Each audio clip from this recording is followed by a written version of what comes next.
மாண்புமிகு பொதுப்பணித்துறை அமைச்சர் அவர்கள். மாண்புமிகு முடிச்சிட்டோம். முடிச்சிட்டா பொதுப்பணித்துறை அமைச்சர் முடிச்சிட போதும். மாண்புமிகு உட்காருங்க, நீங்கள் பேசுங்க. மாண்புமிகு பொதுப்பணித்துறை அமைச்சர்.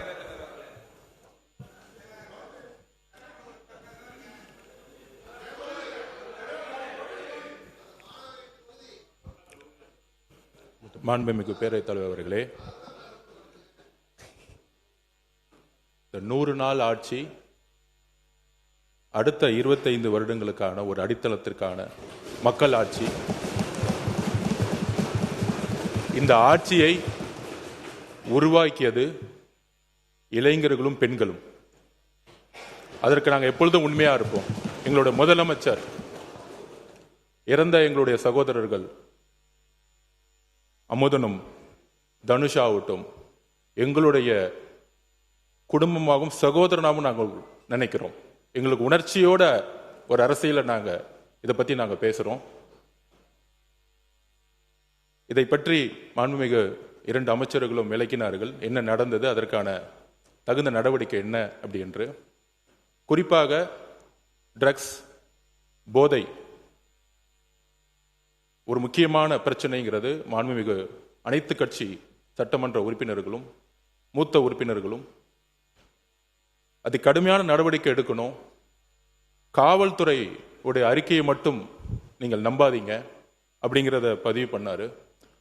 குறிப்பாக கம்யூனிஸ்ட் கட்சியுடைய தோழர் ஆகட்டும், அதிமுகவுடைய சட்டமன்ற உறுப்பினராகட்டும், அனைத்து கட்சி உறுப்பினர்களாகட்டும், நாங்கள் உறுதியாக கூறுகிறோம், காவல்துறையுடைய அறிக்கையா இல்லை காவல்துறையா இல்லை இறந்த சகோதரியின் தாய்னா எங்க முதலமைச்சர் ஒரு தாய் பக்கம் தான் நிற்பார். உறுதியாக சொல்றோம். விசாரணையில் எந்த விதமான அழுத்தங்களும் இந்த ஆட்சியில் எப்பொழுதும் ஏற்படாது. அரசியல் அழுத்தமா இருக்கட்டும். நேற்றே நானும் முதலமைச்சருடைய ஆணையின்படி நானும் திரு ராஜ்மோகன் அவர்களும் பள்ளித்துறை அமைச்சரும் சென்றோம். தனுஷ் அவர்களுடைய வீட்டில் சென்றோம். ஒரு குடும்பத்தை சந்தித்தோம். 4 கோரிக்கை வச்சாங்க.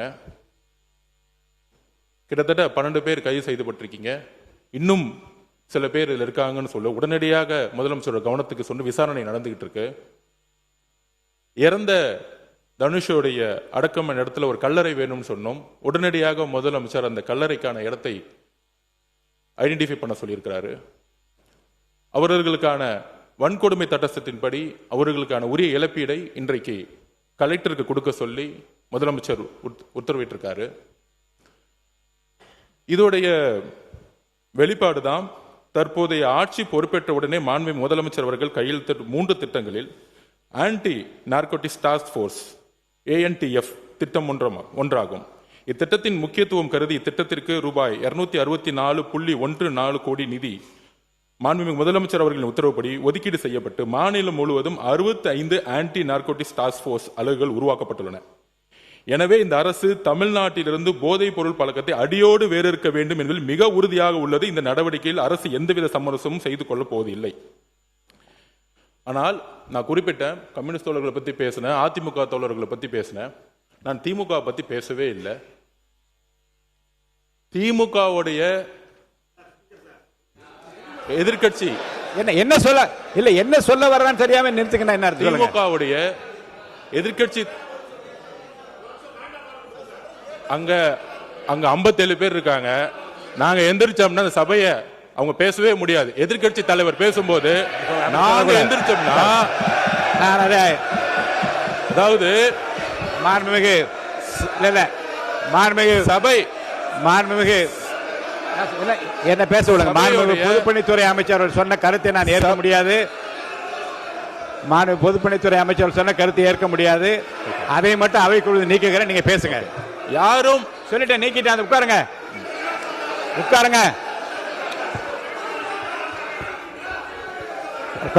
உட்காருங்க. மாண்புமிகு பொதுப்பணி இல்லைங்க.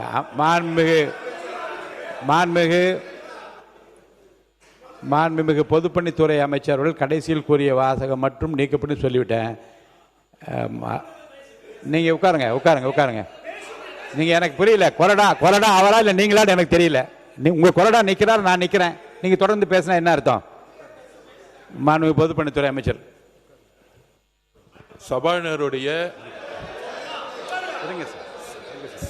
சபாநாயகருடைய உத்தரவுக்கு நாங்கள் கட்டுப்படுறோம்.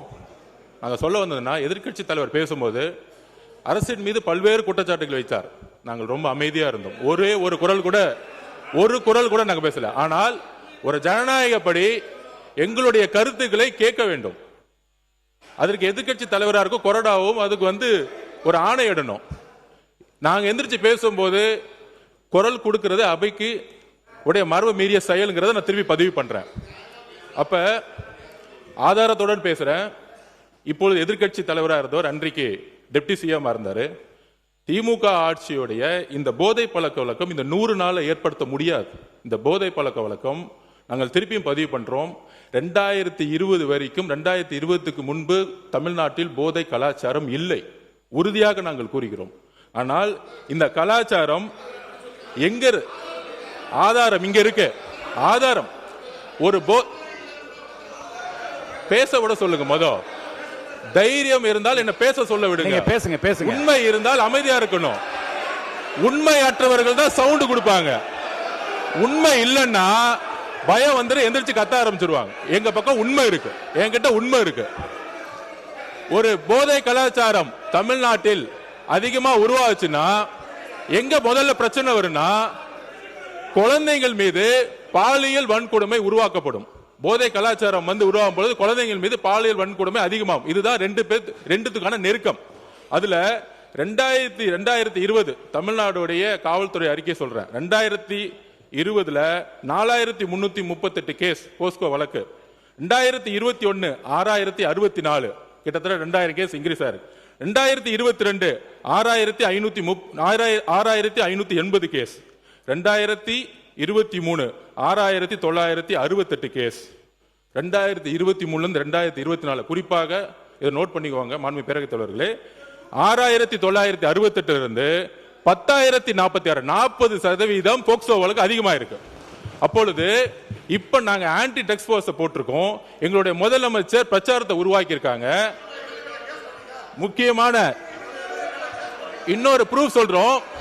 மாண்புமிகு எதிர்க்கட்சி தலைவர் இதை பத்தி சொல்லணும்.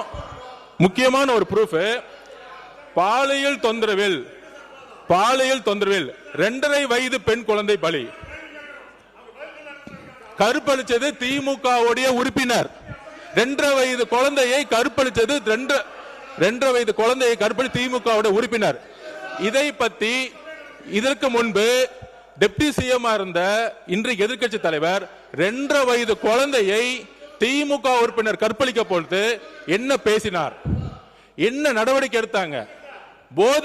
போதை ஆன்டி ட்ரக்ஸுக்கு எதிராக எத்தனை மீட்டிங் இந்த 5 வருஷமா பதிவு பண்ணாங்க.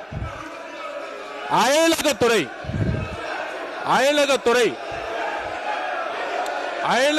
என்பது நீங்க உட்காருங்க.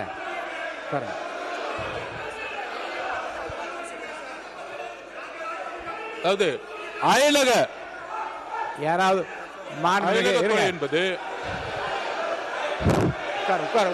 உட்காருங்க.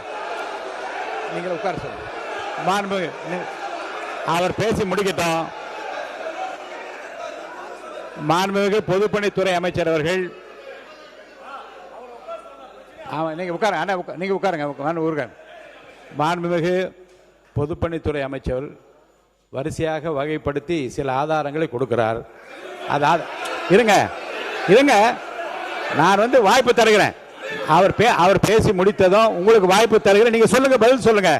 விவாதமே கூடாது என்றதல்ல. மாண்பு உறுப்பினர் பாருங்க, 55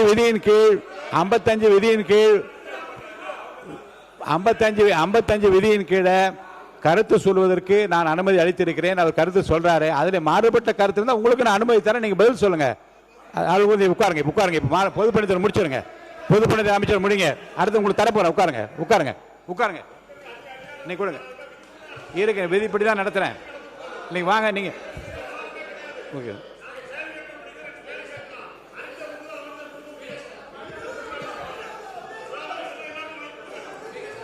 நான் எதிர்க்கட்சி தலைவருக்கு முழுமையா பேச வாய்ப்பு கொடுத்து தவறுன்னு சொல்றீங்களா நீங்க? அப்போ அவர் எவ்வளவு சொன்னார், நான் அமைதியான கேட்டு இருந்தேன். எல்லாம் உரிமைக்கு அது பதில் சொல்ற உரிமை அவருக்கு இருக்கிறது இல்லையா?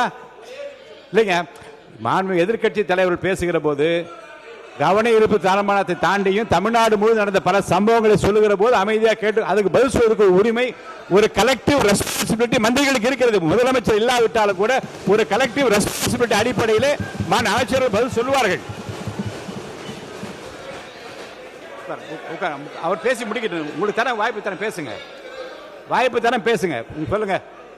மாண்புமிகு பேரவைத் தலைவர்களே, இந்த ஆதாரங்கள் எல்லாம் திமுக ஆட்சியில் போலீஸ் கொடுத்த அறிக்கை. இது வந்து தமிழக வெற்றி கழகத்தோட அறிக்கை கிடையாது.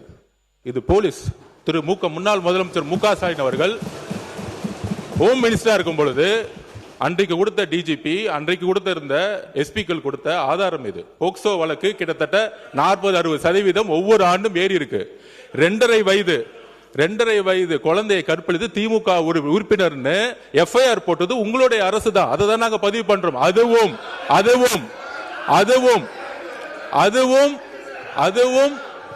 அதுவும் மக்களுடைய பிரஷருக்கு வந்த பிறகு அந்த நடவடிக்கை எடுத்தாங்க.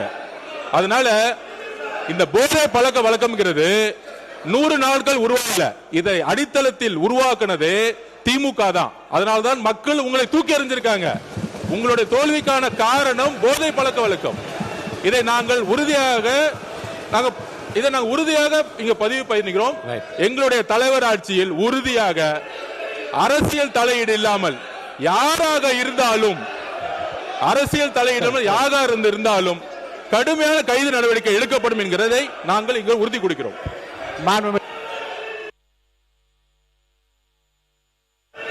மாநிலத்துறை அமைச்சர் அவர்கள் பேசிய பிறகு மாநில எதிர்க்கட்சி தலைவர் அவர்கள் நீங்க தொடர்ந்து இதை உங்கள் கருத்துக்கள் நீங்க பதிவு செய்யலாம். மாண்புமிகு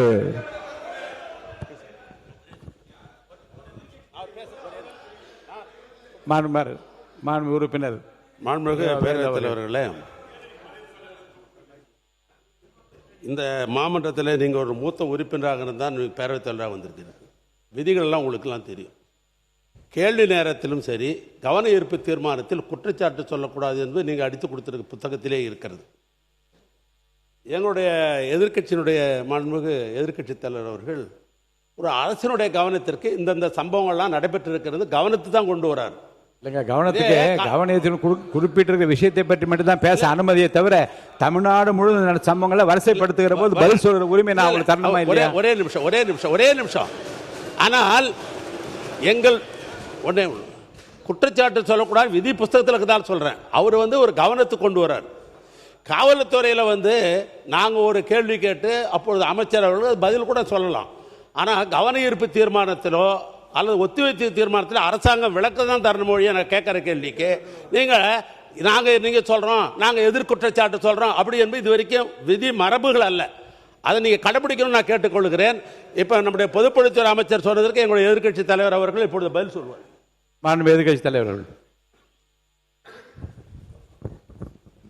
மாண்புமிகு பேரவைத் தலைவர் அவர்களே, கடந்த ஒரு வார காலமாக தமிழ்நாட்டில் என்னென்ன சட்ட ஒழுங்கு பிரச்சனை, போதைப் பொருளால் எத்தனை கொலைகள் நடந்திருக்கு அப்படிங்கிறது நான் மட்டுமல்ல, இங்கே இருக்கக்கூடிய அனைத்து கட்சி தலைவர்களும் இந்த அரசனுடைய கவனத்திற்கு நாங்கள் எடுத்துகிட்டு வந்தோம். தவிர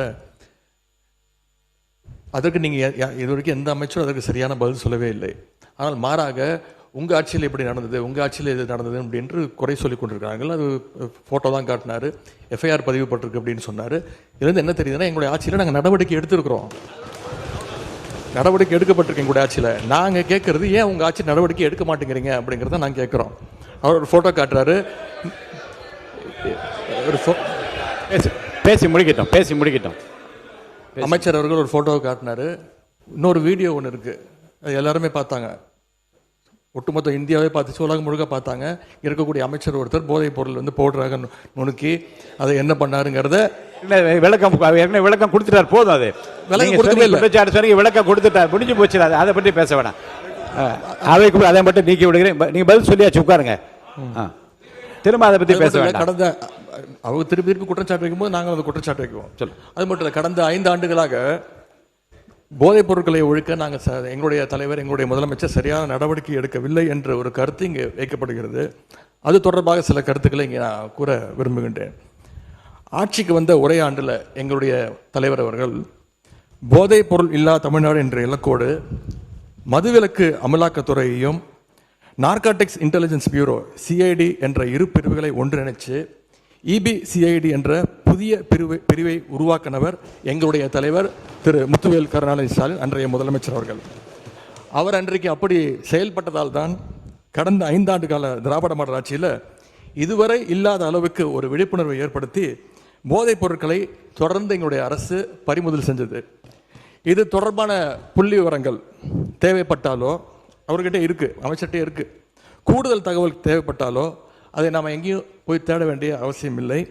இந்த ஆட்சியில் இன்றைக்கு சென்னை மாநகர கமிஷனராக நியமிக்கப்பட்டுள்ள திரு அமல்ராஜ் ஐபிஎஸ் அவர்கள்கிட்ட இந்த அரசு கேட்டுச்சுன்னா அவரே இந்த தகவல்களை தெளிவாக எடுத்து கொடுத்துருவார். ஏன்னா அவர் தான் இன்னைக்கு கமிஷனர் இருக்கிறாரு. இந்த இபிசிஐடி பிரிவை தலைமையேற்று நடத்தியவரும் அவர் தான். அவர்கிட்ட கேட்டால் கரெக்டாக சொல்லுவார். எத்தனை டன் கஞ்சாவை பறிமுதல் பண்ணோம், எத்தனை பேரை நாங்கள் கைது செஞ்சுருக்கிறோம், சிறப்பு புகார் எண்கள் எத்தனை அறிவித்தோம், விழிப்புணர்வு நிகழ்ச்சிகள் எல்லா டேட்டாவும் அவர்கிட்ட இருக்கு. ஒருவேளை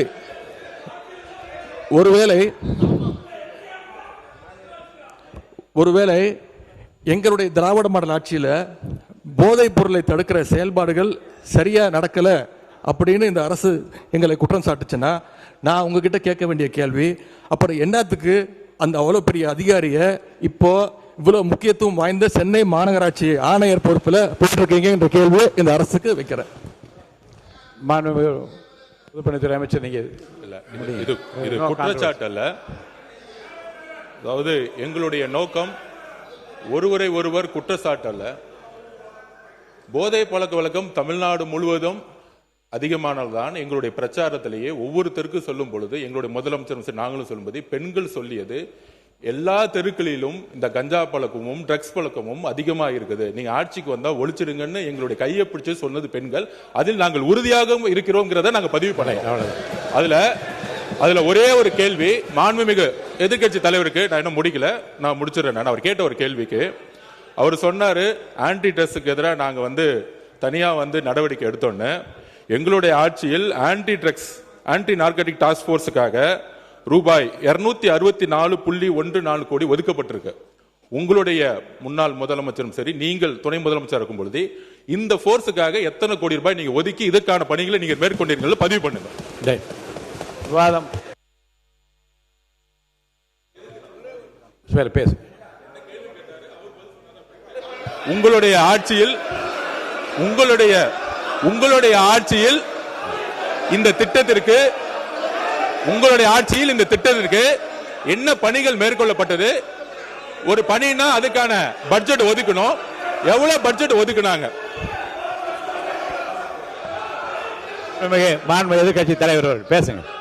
மாண்பு எதிர்கட்சி தலைவர் அவர்கள். பேரவைத் தலைவர் அவர்களே, இன்னொன்று,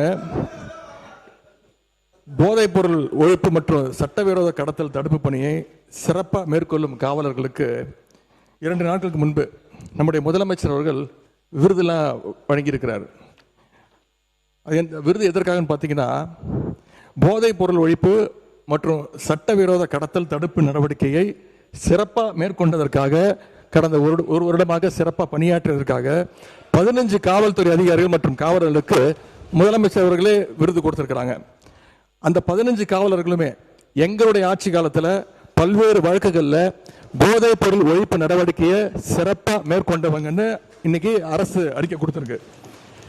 விருது பெற்ற அந்த 15 காவலர்களும் எத்தனை கிலோ போதைப் பொருட்களை பறிமுதல் பண்ணாங்க, எத்தனை குற்றவாளிகளை பிடிச்சாங்க, எவ்வளவு நாட்களுக்கு அவங்களுக்குலாம் தண்டனை வாங்கி கொடுத்துருக்குறாங்க, இந்த விவரங்களை எல்லாம் அரசு வெளியிட்ட செய்தி குறிப்பில் தெளிவாக சொல்லியிருக்கிறீங்க. போதைப் பொருள் தடுப்புக்கு எங்க ஆட்சியில் நடவடிக்கை எடுக்கல அப்படின்னா அப்புறம் என்னதுக்கு இந்த காவலர்களுக்கு முதலமைச்சர் அவர்கள் விருது கொடுத்தார் அப்படின்னு இங்க நான் பதிய வைக்க விரும்புகிறேன். அதே போல அமைச்சர் அவர்கள் சில கேள்விகளை கேட்கிறாரு. அமைச்சர் அவர்கள் கேட்கிற கேள்விக்கு தான் நான் பதில் சொல்லணும் அப்படின்னு அடம்பிடிக்கிறாரு. இன்னைக்கு நான் நம்முடைய அனைத்து கட்சி தலைவர்கள், எதிர்கட்சி தலைவர்கள்லாம் இன்னைக்கு இந்த என்ன சட்டம் ஒழுங்கு சம்பந்தமா பேசிட்டு இருக்கிறோம். அந்த சம்பந்தப்பட்ட அமைச்சர் இங்க இருக்கிறாரு, அவர் ஏன் இப்ப பதில் சொல்ல மறுக்கிறாரு என்பதை நான் கேட்க விரும்புகிறேன்.